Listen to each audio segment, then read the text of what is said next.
Subscribe करें हमारे YouTube channel साधना gold को और पाएं वीडियोस सबसे पहले। बेल आइकन दबाना ना भूलें। चाहते हैं कि हमारे घर में केवल और केवल हरि का वास हो, माता लक्ष्मी का वास हो, और तो और हमारे घर में सात्विक ऊर्जा बनी रहे। उसके लिए क्या करना चाहिए? नित्य प्रतिदिन अपने घर में सूर्य नारायण को जल देना चाहिए। घर की गृहिणी को सूर्य नारायण के उदय होने से पहले ही जग जाना चाहिए।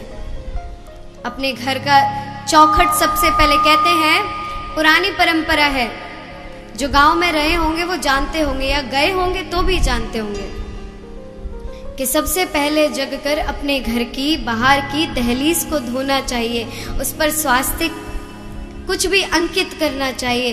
तत्पश्चात अपने घर के भीतर सफाई आदि करके अपने ठाकुर की सेवा करनी चाहिए। इससे घर में पवित्र और सात्विक ऊर्जा का वास होता है। और क्या क्या करना चाहिए हमें? रोज भोर में सूर्य नारायण को जल दिया। बच्चों को भी संस्कार देने चाहिए कि सूर्य नारायण को नित्य प्रतिदिन हमें जल अवश्य देना चाहिए। हम तो दे ही, यदि हम नहीं देंगे और बच्चों से कहेंगे बच्चों जाओ जाकर जल दे के आओ, जाओ जाकर जल दे के आओ, तो आजकल के बच्चे पता है कैसे हैं? मम्मी पहले आप तो दो फिर हम जाएंगे। तो इसलिए यदि करवाना है तो करना पड़ेगा। तो इसलिए पहले हमें स्वयं वो संस्कार अपने भीतर डालने होंगे, जो संस्कार हम अपने बच्चों में देखना चाहते हैं।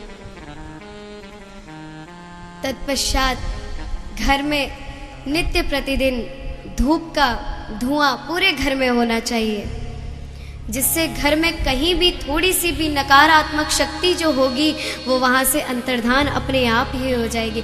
जिस घर में नित्य प्रतिदिन दीप जलता है और उस दीप की आरती घर के प्रत्येक व्यक्ति को मिलती है, तो उस घर में कभी भी अशांति आ ही नहीं सकती। जिस घर में माता तुलसी की पूजा होती है, और जो लोग गौ माता की सेवा करते हैं, केवल बाहर जाकर दिखाने के लिए सेवा नहीं होती। सेवा वो होती है जो हृदय में जगती है कि अरे ये गौ मैया बेचारी प्यासी होगी, लाओ इसे जलपान करा दे। लेकिन हम तो सोचते हैं कि कोई आ जाए, भैया देखो गैया मैया प्यासी है, कोई आए पानी ना पिवारो। मन में ये विचार नहीं आता लाओ हम ही इसे जलपान करा दे। अगर किसी को हम पीड़ा में देख रहे हैं और उसके लिए हम क्या सोच रहे हैं, देखो इसकी पीड़ा कोई नहीं समझ रहा, क्या आपने उसकी पीड़ा समझी? आप दूसरे से आशा रख रहे हो कि महाराज इसकी पीड़ा किसी ने नहीं समझी, तो क्या आपने समझी? यद्यपि जब तक आप किसी की पीड़ा समझने योग्य नहीं हो जाते तो कैसे किसी से आशा रख सकते हो?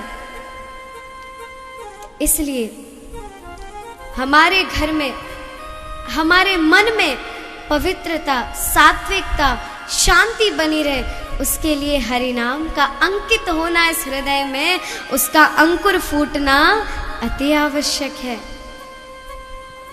और जहां हरि नाम का अंकुर एक बार हृदय में अंकुरित हो गया, फिर जो हमें आधि व्याधि 3 प्रकार के ताप होते हैं ना, वो लगते ही नहीं है। लेकिन भाव से भाव जगत में प्रभु के अंदर खोना पड़ता है, उनके चरणों में डूबना पड़ता है। जब तक हम ये नहीं करेंगे तब तक हमारी क्षमता नहीं है कि हम हरि को जान पाए। हरि को जानने के लिए हमें स्वयं को जानना आवश्यक है। जहां हमने स्वयं को जान लिया वहां हमने हरि को जान लिया। तो इसलिए कहते हैं हरि से बड़ा हरि का नाम होता है, उनके नाम को कभी नहीं भूलना चाहिए।